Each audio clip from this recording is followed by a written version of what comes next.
Good morning प्रिय विद्यार्थियों। स्वागत है आपका अभी क्लासेस में। और आज मैं आपको पढ़ाने वाला हूँ क्लास 12th के ज्योग्राफी का छठा चैप्टर।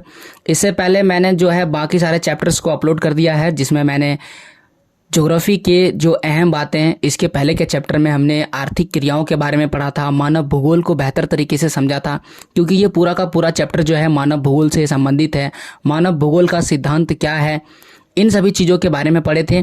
और किस प्रकार से मानव अलग अलग प्रकार की क्रियाएं करती है, जैसे कि मानव जो है प्राथमिक क्रियाओं में लगा हुआ है, मानव द्वितीयक क्रियाओं में लगा हुआ है, मानव तृतीयक क्रियाओं में लगा हुआ है, और मानव जो है चतुर्थक क्रियाओं में लगा हुआ है। इन सभी क्रियाएं जो है ये एक प्रकार की आर्थिक क्रियाएं हैं। और आर्थिक क्रियाएं किसे कहते हैं? वह सभी क्रियाएं जिससे जो मनुष्य है उसे आय की प्राप्ति होती है, यानी आमदनी होती है, पैसे की प्राप्ति होती है, उसे हम आर्थिक क्रिया कहते हैं। जैसे कि मान लेते हैं कि एक किसान है और किसान अपने खेतों में गेहूं का फसल लगा रहा है, तो गेहूं के फसल को वो बेच करके अपनी आमदनी को बढ़ा सकते हैं, यानी उनके पास पैसे आएंगे, उनके पास एक आय का स्रोत है। तो वह एक प्रकार का क्या है? प्राथमिक क्रिया है। इसी प्रकार से जब गेहूं को किसी फैक्ट्री में यानी मिल में ले जा करके उस गेहूं से जब आटा बना दिया जाता है, तो गेहूं तो पहले से ही बना हुआ था, अब गेहूं से क्या बनाया जा रहा है? आटा बनाया जा रहा है। तो ये हो गया द्वितीयक क्रिया। और आज पूरे चैप्टर्स का जो नाम है वो द्वितीयक क्रियाएं ही है। और इस पूरे चैप्टर में हम लोग द्वितीयक क्रियाओं को विशेष रूप से समझेंगे। द्वितीयक क्रियाएं क्या होती है? द्वितीयक क्रियाएं याद रखिएगा, फैक्ट्रियां जो है एक प्रकार की द्वितीयक क्रियाओं का ही रूप है। इस पूरे चैप्टर में केवल और केवल फैक्ट्रियों के बारे में, फैक्ट्री को हम लोग हिंदी में उद्योग कहते हैं, यानी उद्योगों के बारे में पढ़ने वाले हैं। तो जो प्राथमिक क्रियाएं, द्वितीयक क्रियाएं और तृतीयक क्रियाएं, चतुर्थक क्रियाएं, ये सभी जो है ये आर्थिक क्रियाओं के क्षेत्र में आते हैं। और इन सब में संसाधनों की उपयोग की जाती है और इससे हमें नए नए संसाधनों की प्राप्ति होती है। मनुष्य, ये संसाधन मनुष्य के जीवित रहने के लिए बहुत ज़्यादा आवश्यक है। चाहे वो कोई भी प्रकार का संसाधन हो, वह सभी मनुष्यों के जीवित रहने के लिए आवश्यक है। अब यहाँ पर आप समझिए, जो द्वितीयक गतिविधियाँ होती है, यानी कि द्वितीय क्षेत्रक होता है, द्वितीय क्षेत्रक की गतिविधियों द्वारा जो हमारे पास प्राकृतिक संसाधन जो होता है, जो भी प्राकृतिक संसाधन है उसके मूल्य बढ़ा दिया जाता है। प्राकृतिक संसाधनों का मूल्य बढ़ जाता है और प्रकृति में पाए जाने वाले कच्चे माल का रूप जो है उसे बदल करके उसे मूल्यवान बना दिया जाता है। इसे समझने के लिए हमारी किताब में कपास का उदाहरण दिया गया है। तो आइए कपास का उदाहरण समझते हैं। यहाँ पर आपको एक कपास का जो है खेत दिख रहा होगा, और इस कपास के खेत में कुछ महिलाएं कपास को क्या कर रही है? तोड़ रही है कपास के पौधों से। कपास के पौधों से हमें इस प्रकार की रुई मिलती है, और इस रुई ये एक प्रकार का प्राकृतिक उत्पाद है। प्राकृतिक उत्पाद क्यों है? क्योंकि ये हमें सीधे पेड़ पौधे से मिल रहा है, और पेड़ पौधे क्या है? पेड़ पौधे जो है वो प्रकृति से जुड़ा हुआ है, इसलिए ये एक प्रकार का प्राकृतिक उत्पाद है।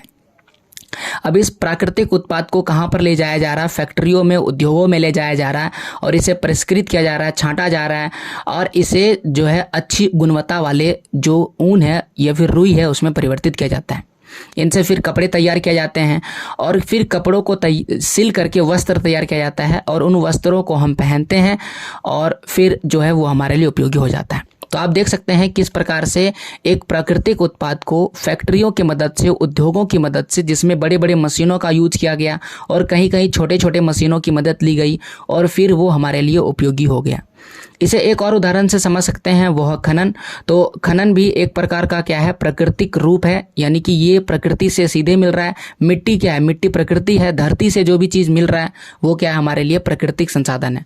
अब इन प्राकृतिक संसाधनों को ये तो हम यूज नहीं कर सकते। यहाँ जो हमें अयस्क मिल रहा है, अयस्क, मान लेते हैं कि यहाँ से लोहा निकाला जा रहा है, लोह अयस्क मिल रहा है, तो ये अयस्क किसी काम का नहीं है। इसे फैक्ट्रियों में ले जाया जाएगा, फैक्ट्रियों में इसे गलाया जाएगा, पिघलाया जाएगा, और पिघला के इससे जो खराब मिट्टी वगैरह जो है, जो अवांछित पदार्थ है, उसे हटाया जाएगा, और शुद्ध लोहा जो है हमारे लिए तैयार किया जाएगा। फिर लोहे से लोहे की सीट बनाई जाएगी, और फिर उस सीट से गाड़ी वगैरह जो भी चीज़ें हमें आवश्यकता की चीज़ें, उन सब चीज़ को तैयार किया जाएगा।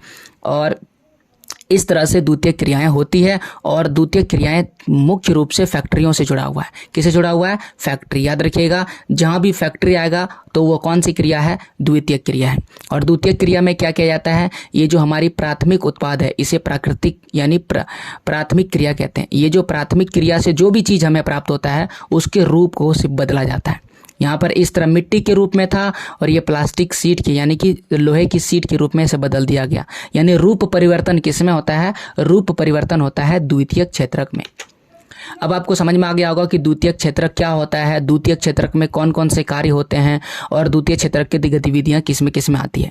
कपास के माध्यम से अगर आप केवल कपास को लेते हैं तो कपास से हम रुई बना सकते हैं। इसका उपयोग सीमित है, सीमित का मतलब केवल कम उपयोग है, लेकिन यही हम इससे तंतु बना देते हैं, धागा बना देते हैं, फिर वो अधिक मूल्यवान हो जाता है। इसका उपयोग हम वस्त्र बनाने में करते हैं जिसका कई उपयोग है, कहीं जाकर के बहुत ज़्यादा उपयोग है। इसी प्रकार से यहाँ पर खदानों का भी उदाहरण दिया गया था जो मैंने आपको पहले बताया। खदानों से मान लेते हैं कि लौह अयस्क जो है प्राप्त हो रहा है, इसका उपयोग तो हम कर ही नहीं सकते हैं, प्रत्यक्ष रूप से इसका प्रयोग नहीं कर सकते हैं। इसका कहने का मतलब यह है कि लौह अयस्क के खदान से लौह अयस्क को निकाले और हम इसका प्रयोग कर लें, ऐसा संभव बिल्कुल भी नहीं है, क्योंकि लौह अयस्क जो खदानों में हमें मिल रहा है वो इस रूप में नहीं मिल रहा है, हमें इस रूप में मिट्टी के रूप में मिल रहा है और इसका उपयोग करके कोई भी चीज़ बनाना संभव नहीं है। तो हम क्या करते हैं, हम इन अयस्कों से इस्पात बनाते हैं और इस्पात बनाने के बाद यह क्या हो जाता है? मूल्यवान हो जाता है और इसका कई प्रकार का उपयोग मशीनों को बनाने में, औजारों को बनाने में किया जाता है। खेतों की अगर बात करें, वनों की बात करें, खदानों की बात करें या समुद्र से प्राप्त होने वाले सभी के विषय में बात करें, सभी पर ये बातें लागू होती है। इस प्रकार से जो द्वितीयक क्रियाएं होती है वह विनिर्माण का कार्य करती है, प्रसंस्करण का कार्य करती है एवं निर्माण का कार्य करती है, जिसमें अवसंरचना जैसे कि मंदिर, इमारत, बिल्डिंग, ब्रिज, पुल, ये सारी चीज़ें इसमें बनाया जाता है और ये सभी किससे संबंधित है? उद्योग यानी कि फैक्ट्री से संबंधित है। यही द्वितीयक क्रिया है। अब जैसे कि बोल चुके हैं, द्वितीयक क्रिया में जो पहली चीज होती है वह है विनिर्माण। तो ये विनिर्माण क्या है, हम लोग इस पहले टॉपिक से समझेंगे विनिर्माण के बारे में। साफ साफ लिखा है कि विनिर्माण का मतलब होता है किसी भी वस्तु का उत्पादन। अब याद रखिएगा, यहाँ पर तो एक चीज़ नहीं लिखा है, लेकिन मैं जब भी विनिर्माण बोलता हूँ आप याद रखिएगा फिर से। विनिर्माण का मतलब होता है फिर से। जैसे यहाँ पर देखिए, आप इस उदाहरण लेते हैं, कपास का ही उदाहरण लेते हैं। यहाँ पर आपको कपास दिख रहा है ना, कपास तो बना हुआ है, आप देख सकते हैं ये रुई है, इसका यूज कर सकते हैं आप कई चीज़ों में, कई क्षेत्रों में इसका यूज होता है। तो कपास तो बना हुआ है, क्या फैक्ट्री में कपास बना? नहीं, कपास से वस्त्र तैयार किया गया। यानी कपास तो पहले से बना हुआ था और इस कपास से बनाया गया वस्त्र, यानी इन्होंने फिर से बनाया। बनी हुई चीज को जब फिर से बनाया जाता है, भले ही उसका रूप में परिवर्तन हो रहा है, उस प्रक्रिया को हम विनिर्माण कहते हैं। और फैक्ट्रियों में क्या होता है? विनिर्माण। कपड़ा तो पहले से बना हुआ था, देखिए फैक्ट्री में तो कपड़ा बना हुआ, देख सकते हैं लंबी लंबी कपड़ा जो है बना हुआ है, लेकिन इन कपड़ों से यहाँ पर दर्जी ने क्या किया? इसे वस्त्र में बदल दिया काट के। तो कपड़ा तो पहले से बना हुआ था, लेकिन कपड़ा से जो वस्त्र बनाया गया पहनने के लिए, पैंट, जीन्स, कमीज, फ्रॉक, सलवार सूट, जो भी चीज़ें जरूरी की चीज़ें, उसे बनाया गया। तो ये क्या है? ये एक प्रकार का विनिर्माण है। और जो द्वितीयक क्षेत्रक होता है उसमें क्या कार्य होता है? विनिर्माण। हस्तशिल्प, याद रखिएगा, कोई चीज़ें अगर हाथों से भी बन रहा है तो वो भी किस में आएगा? विनिर्माण होगा। हस्तशिल्प से लेकर के लोहे को और इस्पात को गढ़ना, प्लास्टिक के खिलौने बनाना, कंप्यूटर को तैयार करना, कंप्यूटर के जो छोटे छोटे पुर्जे होते हैं जिसे अति सूक्ष्म घटक कहते हैं उसको जोड़ना, अंतरिक्ष यान का निर्माण करना, रॉकेट वगैरह जो सबसे बड़ा उद्योग है, इस प्रकार के उत्पादन निर्माण के अंतर्गत आते हैं। न केवल निर्माण बल्कि ये विनिर्माण के अंतर्गत भी आते हैं। विनिर्माण भी सभी प्रक्रियाओं में कुछ सामान्य विशेषताएं हैं। जैसे इसमें क्या क्या होता है, क्या है? जितना भी विनिर्माण वाला है, जितना भी फैक्ट्री वाला जगह है, बिना शक्ति का इसको नहीं चलाया जा सकता है। तो शक्ति का मतलब क्या होगा? इसको पावर चाहिए, चाहे बिजली चाहिए या तो इसको कोयला चाहिए, या तो ये बिजली से चलेगी या तो कोयला चाहिए, किसी ना किसी रूप में इसको शक्ति तो चाहिए ही चाहिए। एक ही प्रकार की वस्तुओं का विशाल उत्पादन किया जाएगा। यहाँ पर देखिए, इसमें आप देख सकते हैं एक ही प्रकार की वस्तु, अगर यहाँ पर एक स्टील बनाया जा रहा है तो पूरा देख सकते हैं लोहे का उत्पाद बहुत ही विशाल स्तर पर किया जा रहा है।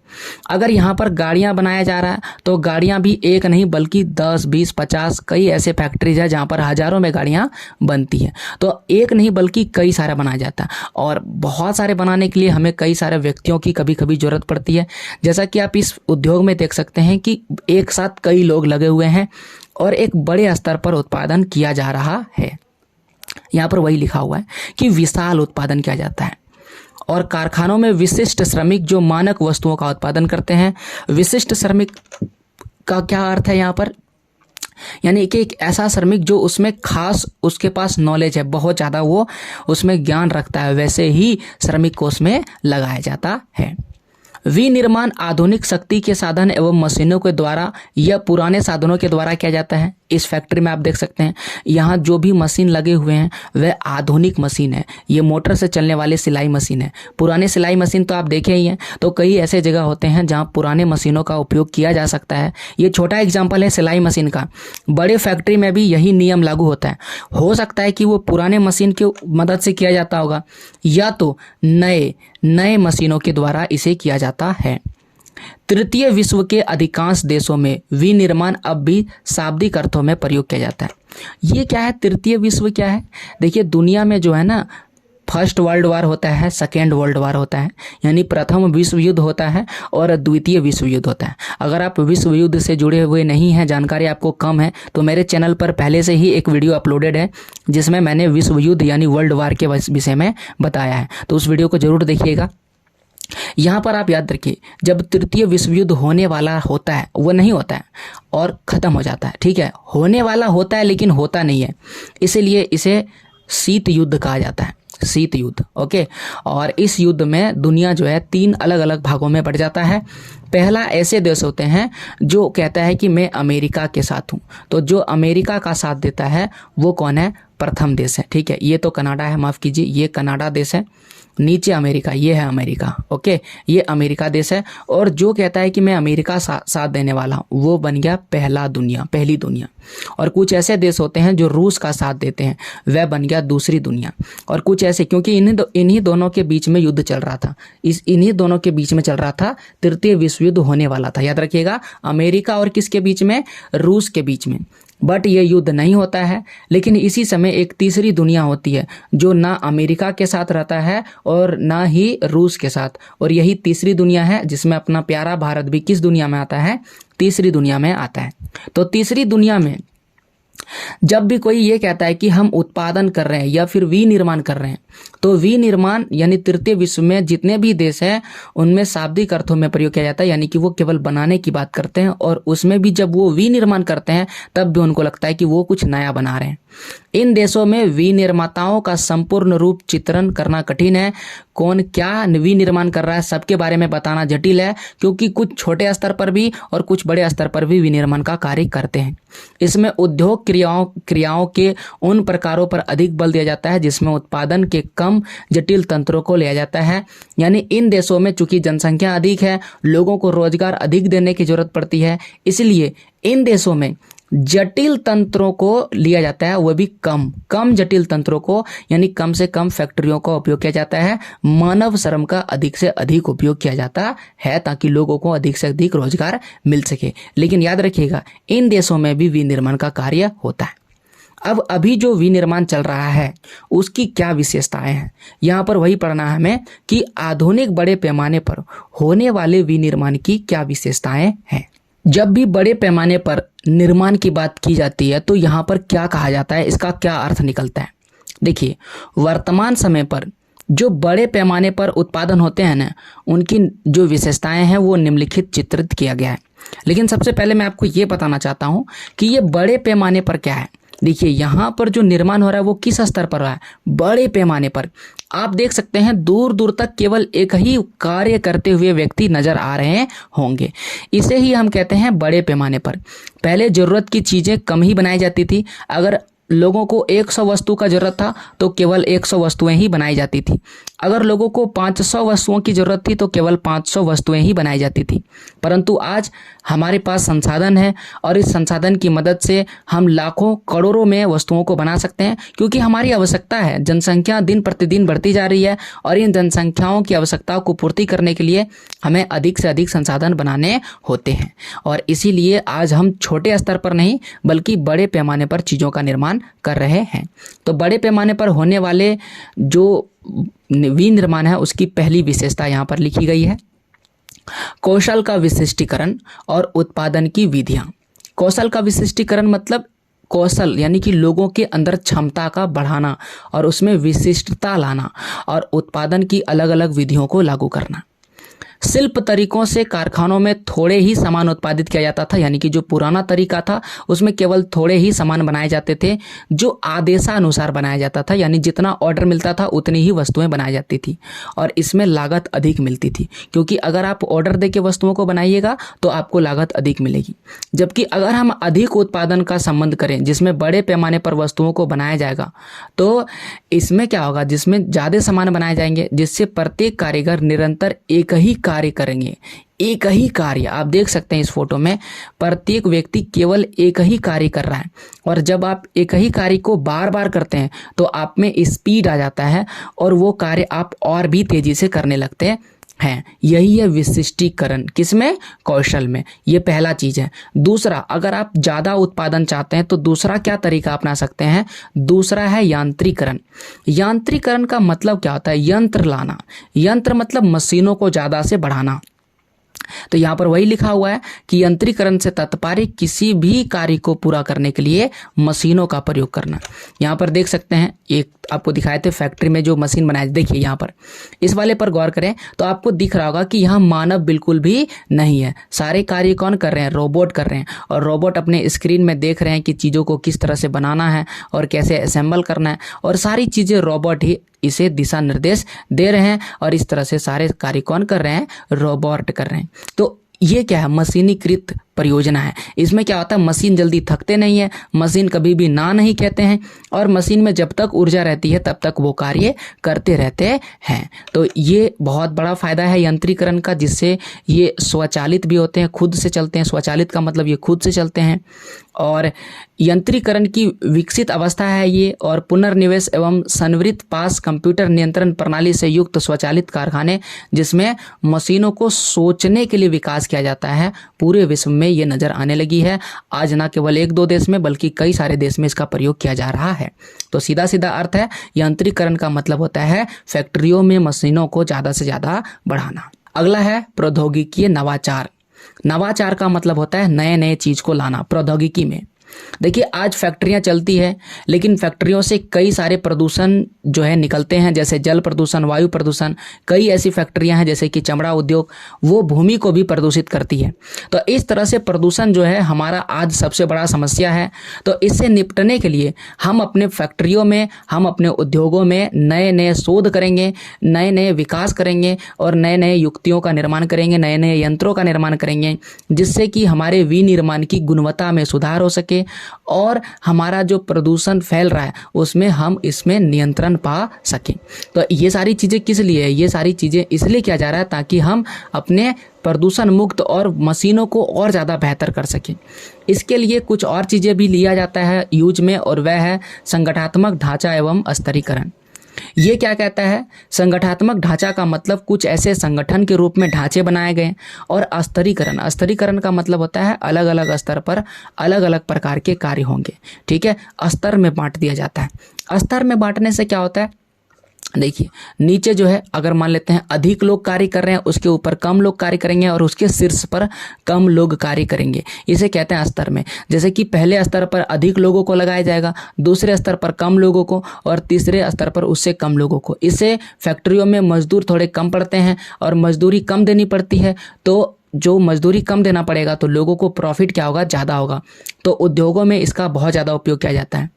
ज़्यादा से ज़्यादा इस तरह के कार्य करने के लिए जटिल प्रौद्योगिकी तंत्र को बैठा दिया जाता है, यानी बड़े बड़े उद्योग, बड़े बड़े मशीन लगा दिए जाते हैं ताकि ये सारे कार्य आसानी से किया जा सके। फिर लिखा अत्यधिक विशिष्टीकरण एवं श्रम विभाजन के द्वारा कम प्रयास एवं अल्प लागत से अधिक माल उत्पादन किया जाता है।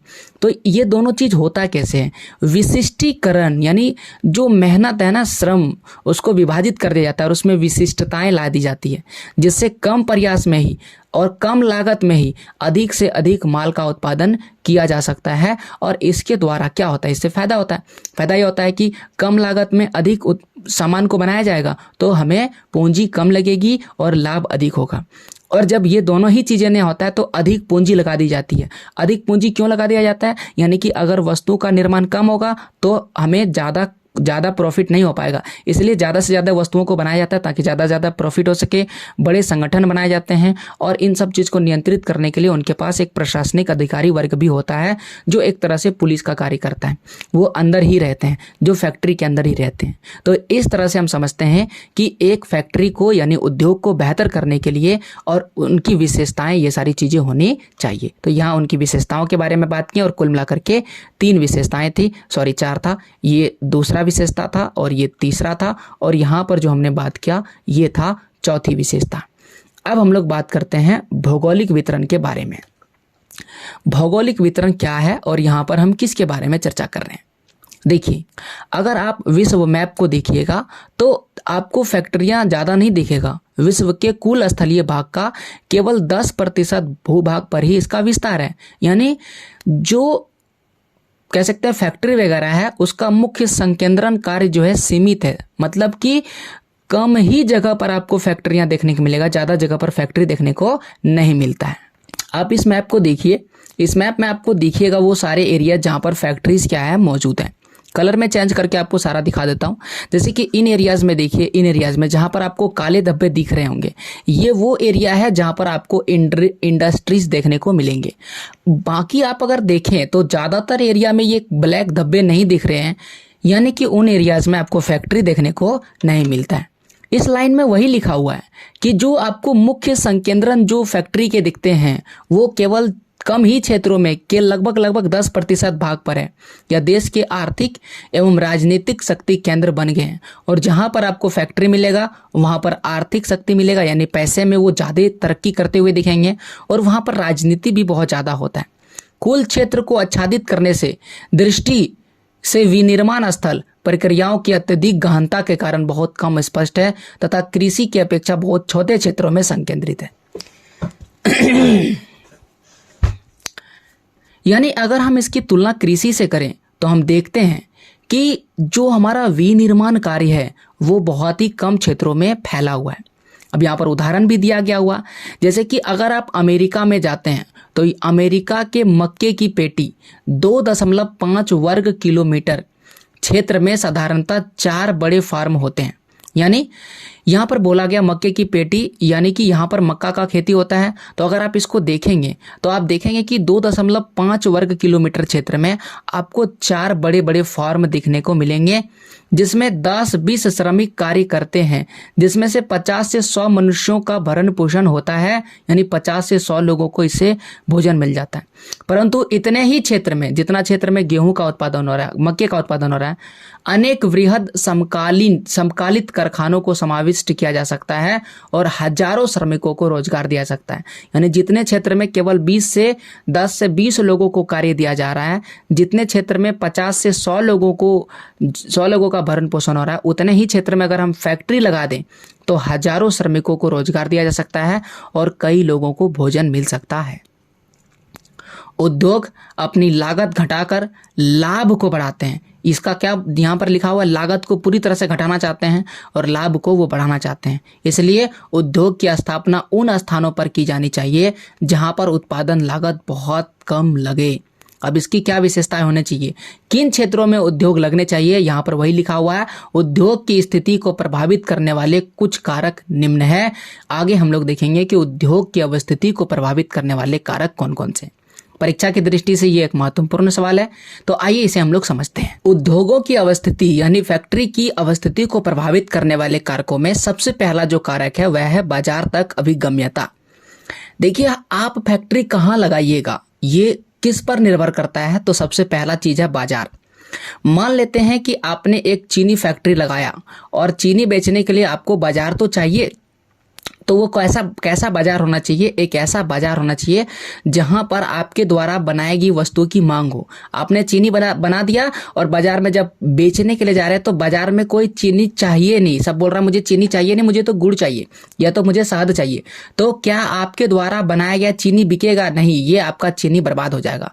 दूसरा जो सबसे महत्वपूर्ण चीज है कि उसके पास खरीदने की क्षमता होनी चाहिए, यानी लोग के पास पैसे होने चाहिए आपकी चीज़ों को खरीदने के लिए, आपको ऐसी चीज़ें बनाना पड़ेगा। इसलिए ज़्यादातर जो फैक्ट्री होते हैं वो चीज़ों को कैसा बनाना चाहते हैं, घटाकर, लागत घटाकर सस्ती दरों में बनाना चाहते हैं ताकि लोग उसको ज़्यादा से ज़्यादा खरीद सकें।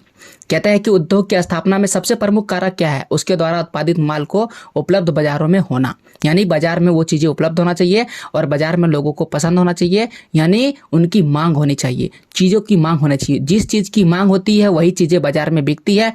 अगर कुछ दिन पहले रक्षाबंधन हुआ, आप रक्षाबंधन में पता है कौन सी राखी बिकी, चाइनीज राखी, वो चाइना द्वारा बनाया गया राखी।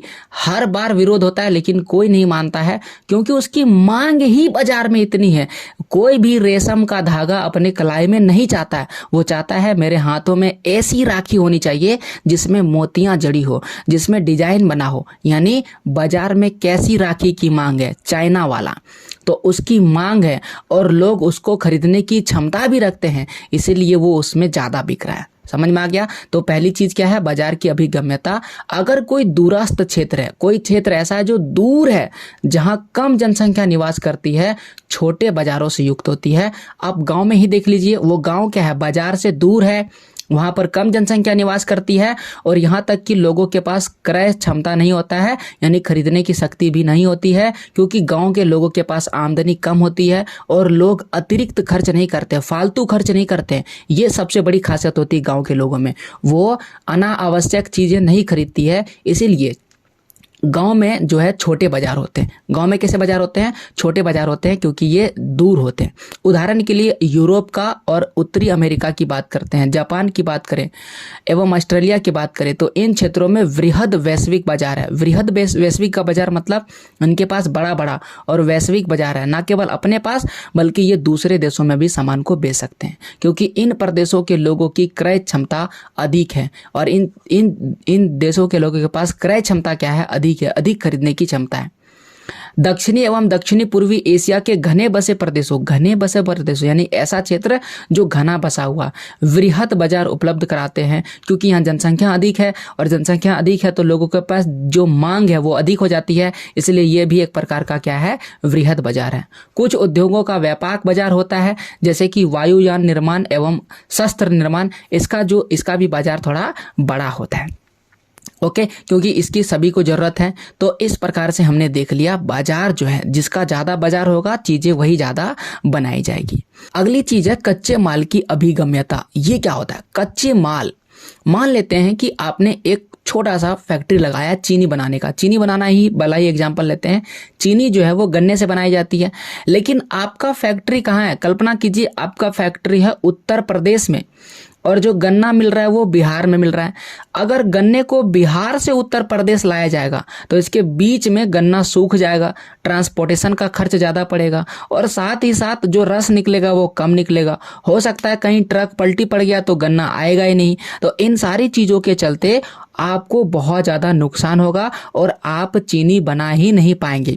तो सबसे आसान तरीका क्या है, तो देखिए लिखा हुआ उद्योगों के लिए कच्चे माल अपेक्षाकृत सस्ता मिलना चाहिए और सरलता से परिवहन योग्य हो। परिवहन योग्य का मतलब जिसे गाड़ी से आसानी से एक स्थान से दूसरे स्थान पर लाया और ले जाया जा सके।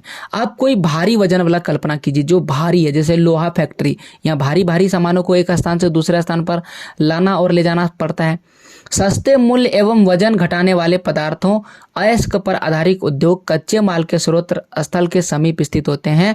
जो भारी वजन है ना, इसको कहाँ पर लगाया जाएगा, जहाँ पर कच्चा माल मिलेगा उसके बगल में ही, यानी जहाँ खनन हो रहा है उसके बगल में ही इसको लगाया जाएगा। उदाहरण के लिए अगर हम इस्पात उद्योग की बात करें, चीनी उद्योग की बात करें या सीमेंट उद्योग की बात करें, इन सब चीज़ों को जो फैक्ट्री जहाँ पर इसका सामान मिल रहा है, कच्चा माल मिल रहा है, उसके जस्ट बगल में लगाया जाता है। ये नियम है क्या, फैक्ट्री यानी उद्योग को लगाने का। तो कच्चे माल की प्राप्ति जहां होगी फैक्ट्री वहीं पर लगाया जाएगा। कच्चे माल के स्रोत के समीप स्थापित उद्योग के लिए पदार्थ को शीघ्र विशिष्ट नष्टशीलता एवं अनिवार्य कारक है, यानी जल्दी वो नष्ट नहीं होते हैं, इससे वो जल्दी उनको मिल जाते हैं। कृषि प्रसंस्करण एवं डेयरी उत्पाद, जो कृषि प्रसंस्करण का काम करते हैं या डेयरी दूध वाले उत्पादन करते हैं, इन सभी चीज़ों को इनके समीप ही लगाए जाते हैं। तो ये पहला दूसरा नियम है। क्या नियम है कि कच्चे माल जहाँ मिलेंगे फैक्ट्री हमें वहीं लगानी चाहिए। अगला जो है, फैक्ट्री तो मिल गया, जगह भी मिल गया, बाजार भी मिल गया, लेकिन अगर आपको श्रम नहीं मिल रहा है यानी मजदूर नहीं मिल रहा है तो फैक्ट्री चलाएगा कौन? क्योंकि जो इसमें पैसे इन्वेस्ट करते हैं वो खुद तो चलाएंगे नहीं। तो उद्योगों की अवस्थिति में श्रम जो है यानी मेहनत बहुत बड़ा कारक है। बढ़ते यंत्रीकरण, ज़्यादा जो यंत्र वगैरह यूज हो रहा है, स्वचालन एवं औद्योगिक प्रक्रिया के लचीलेपन ने उद्योगों में श्रमिकों का निर्भरता तो कम किया है, फिर भी कुछ प्रकार के उद्योगों में अब भी कुशल श्रमिकों की आवश्यकता है। यानी अभी तो हम लोग फैक्ट्री में मशीनों का प्रयोग कर रहे हैं, रोबोट का प्रयोग कर रहे हैं, तो हमें कम जो है मजदूरों का जरूरत पड़ता है।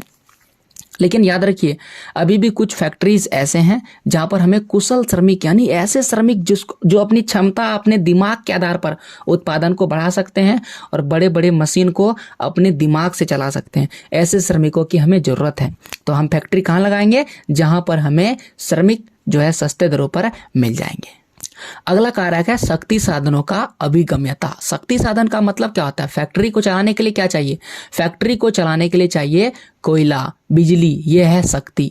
अगर फैक्ट्री लगा दिए और मुझे शक्ति ही नहीं मिल रही है तो क्या करेंगे? जैसे कि अगर मान लेते हैं कि एल्युमिनियम उद्योग है, तो एल्युमिनियम उद्योग में एल्युमिनियम को पिघलाने के लिए कोयला चाहिए, प्रमुख शक्ति साधन है। तो कोयला अगर नहीं मिलेगा तो फैक्ट्री चलेगी कैसी? तो ये भी हमें याद रखना पड़ेगा, जहां पर हमें शक्ति मिल रही है फैक्ट्री वहीं पर लगाना पड़ेगा। आज हम लोग पहले कोयले से बिजली बनाई जाती थी, आज हम लोग जल विद्युत का उपयोग करके, खनिज तेल का उपयोग करके भी हम लोग बिजली बना सकते हैं, लेकिन इनका उपयोग बहुत ही कम होता है। लेकिन याद रखिए ये सारी भी शक्ति संसाधन के महत्वपूर्ण साधन है। तो शक्ति साधन का मतलब जहां पर हमें शक्ति मिलेगा, चाहे वो बिजली के रूप में हो, कोयला के रूप में हो, फैक्ट्री हम वहीं पर लगाएंगे। और एक और फैक्टर है और वो है परिवहन एवं संचार की सुविधाओं तक अभिगम्यता। परिवहन तो आप जानते ही हैं, जो गाड़ी वगैरह होता है उसे हम परिवहन कहते हैं, और संचार का मतलब होता है नेटवर्क। जैसे कि मान लेते हैं कि आप ऐसे स्थान पे जा रहे हैं जहां पर आपके मोबाइल में नेटवर्क ही नहीं हो, तो क्या आप वहां पर रहना पसंद करेंगे? आज जो जमाना आ चुका है, बिना नेटवर्क के लोग रहना भी पसंद नहीं करते हैं। आप दुनिया से टूट जाएंगे, आपका संपर्क नहीं हो पाएगा। आप फैक्ट्री लगा दिए और आपसे कोई बात ही नहीं कर पा रहा, हेलो हेलो कर रहा है, आपसे बात ही नहीं हो पा रहा है। तो संचार यानी कम्युनिकेशन भी जरूरी है, ताकि आपसे लोग संपर्क कर सके, जल्दी से जल्दी आपको माल का ऑर्डर दे सके और आपसे चीज़ों को खरीद सके। कच्चे माल को कारखाने तक लाने ले जाने और परिष्कृत सामग्री को बाजार तक पहुंचाने, यानी जो सामान तैयार हो गया उसको बाजार तक पहुंचाने के लिए तीव्र और सक्षम परिवहन सुविधा औद्योगिक विकास के लिए आवश्यक है। तो ये सारी चीजें किस पर निर्भर है? परिवहन पर निर्भर है। और परिवहन किस पर निर्भर है? परिवहन गाड़ी चाहिए। गाड़ी के अलावा सड़कें भी अच्छी होनी चाहिए। अगर सड़क खराब है, कच्ची सड़क है, तो उन स्थानों से सामानों को लाना ले जाना मुश्किल भरा काम होता है। परिवहन लागत किसी औद्योगिक इकाई की अवस्थिति को निश्चित रूप से महत्वपूर्ण तरह से प्रभावित करते हैं। अगर हम पश्चिमी यूरोप की बात करें एवं उत्तरी अमेरिका की बात करें, तो पूर्वी भागों में अत्यधिक परिवहन तंत्र विकसित होने के कारण सदैव यानी हमेशा इन क्षेत्रों में उद्योग का संकेंद्रण हुआ है। आधुनिक उद्योग अप्रतिकरण ढंग से परिवहन तंत्र से जुड़ा हुआ है, यानी इसे हम परिवहन से अलग कर ही नहीं सकते हैं, ये दोनों एक दूसरे से जुड़ा हुआ है। परिवहनीयता में सुधार हमारे समकालीन आर्थिक विकास को क्या कर सकता है? बेहतर कर सकता है और विनिर्माण के प्रादेशिक विशिष्टता को बढ़ाता है। उद्योग हेतु सूचनाओं का आदान प्रदान का मतलब मैसेज को एक जगह से दूसरी जगह पहुंचाने के लिए कि हमारे पास 200 करोड़ का सामान तैयार हो गया है, हमारे पास 50 क्विंटल सोना तैयार हो गया है, या फिर जो भी चीज़ें आप बना रहे हैं उसका एक दूसरे को सूचना देने के लिए ये क्या चीज़ जरूरी है? संचार जो है बहुत ज़्यादा महत्वपूर्ण है। अगला जो महत्वपूर्ण कारक है वह है सरकारी नीति। सरकारी नीति क्या कहती है? सरकार का कानून।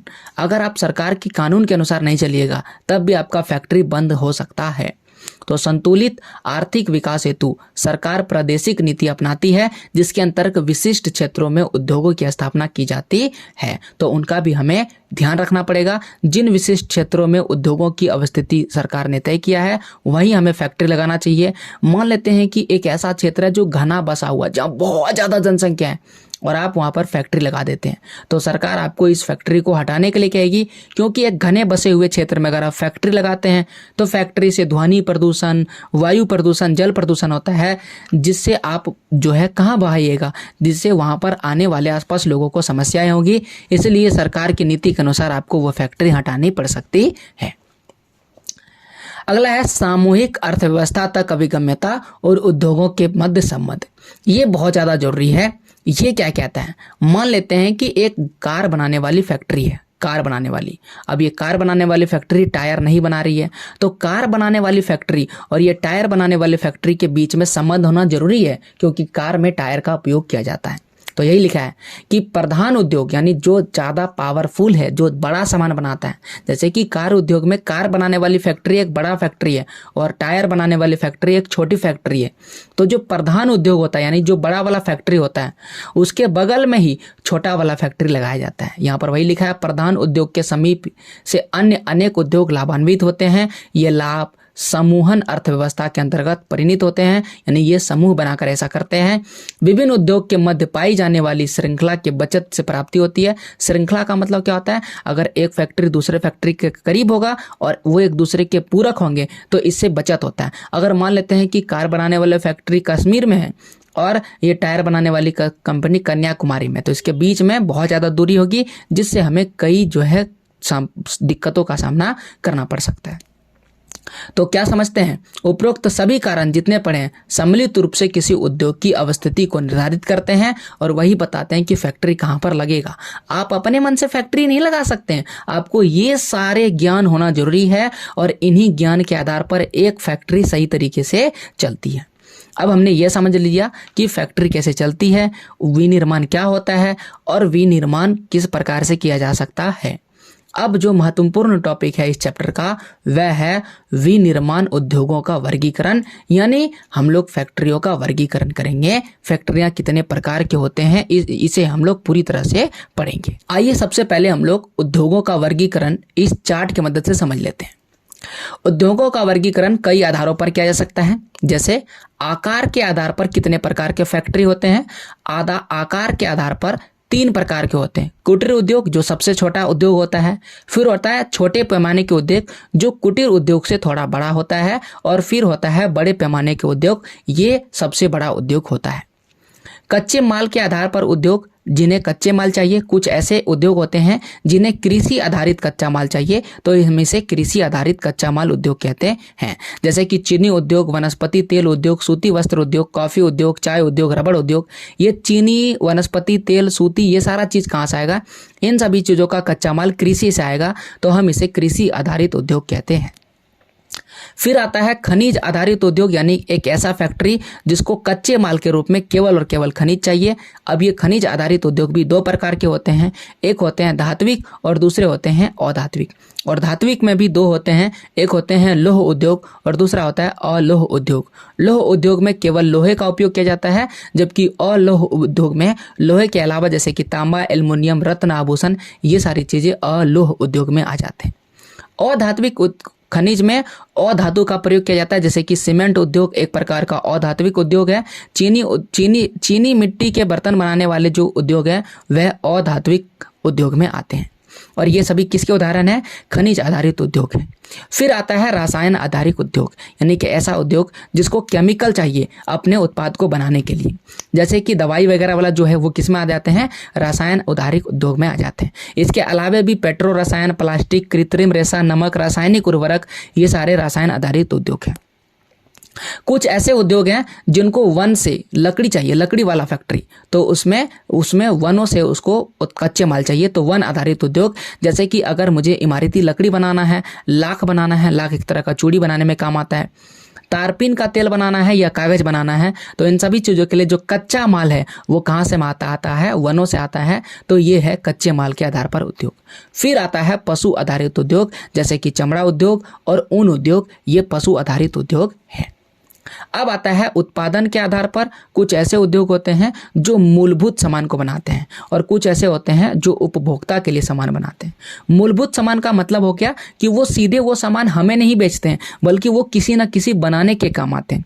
जैसे कि लोहा इस्पात बना रहा है, तो लोहा इस्पात का उद्योग, हम लोहा इस्पात तो खरीद नहीं सकते हैं, तो लोहा इस्पात से कोई भी चीज़ें बनेगा। तो लोहा इस्पात को मान लेते हैं कि एक फैक्ट्री वाले ने खरीद लिया और लोहे इस्पात से बना दिया गाड़ी, तो अब हम गाड़ी खरीदेंगे। लोहे इस्पात नहीं खरीद रहे, हम क्या खरीद रहे हैं, गाड़ी। तो ये मूलभूत क्या कहते हैं उत्पाद होते हैं। यानी कि ये हमारे लिए नहीं बल्कि किसी फैक्ट्री के लिए सामान बनाते हैं। और कुछ ऐसे होते हैं जो सीधे हमारे लिए बनाते हैं, जैसे कि बिस्किट फैक्ट्री बिस्किट हमारे लिए बना रही है, तो ये उपभोक्ता के आधार पर उपभोक्ता सामान जो है फैक्ट्री हो गया। वस्त्र कपड़े हमारे लिए बनाए जा रहे हैं, वाहन यानी गाड़ी हमारे लिए बनाया जा रहा है, जैसे कि कार स्कूटर साइकिल, ये सारे उपभोक्ता सामान के आधार पर जो है उद्योग कहलाते हैं। फिर आता है मालिक यानी स्वामित्व के आधार पर। तो स्वामित्व के आधार पर सार्वजनिक क्षेत्र के उद्योग आते हैं, निजी क्षेत्र के उद्योग आते हैं और संयुक्त क्षेत्र के उद्योग आते हैं। ये सभी क्या है, स्वामित्व के आधार पर है। सार्वजनिक मतलब वह जो सभी कोई इसका मालिक है। निजी क्षेत्र का मतलब होता है कुछ प्राइवेट लोग ही इसके मालिक हैं। और संयुक्त का मतलब होता है जो सरकार और निजी क्षेत्र दोनों मिलकर कार्य कर रहे हैं, इसे हम लोग निजी संयुक्त क्षेत्र के उद्योग कहते हैं। तो ये उद्योगों का वर्गीकरण है। अब इसे बेहतर तरीके से पढ़ने के लिए हमें एक एक करके सभी को पढ़ना पड़ेगा और हमारे किताब में भी इसी तरह सजा के दिया है। सबसे पहले पढ़ेंगे आकार के आधार पर उद्योग। और आकार के आधार पर कितने हैं, 3 प्रकार के हैं, कुटीर उद्योग, छोटे पैमाने के उद्योग और बड़े पैमाने के उद्योग। लेकिन वीडियो हमारा लंबा हो रहा है तो उद्योगों के प्रकार के बारे में और डिटेल से हम आने वाले वीडियोज में पढ़ेंगे। तब तक के लिए थैंक यू। जय हिंद, जय भारत, वंदे मातरम।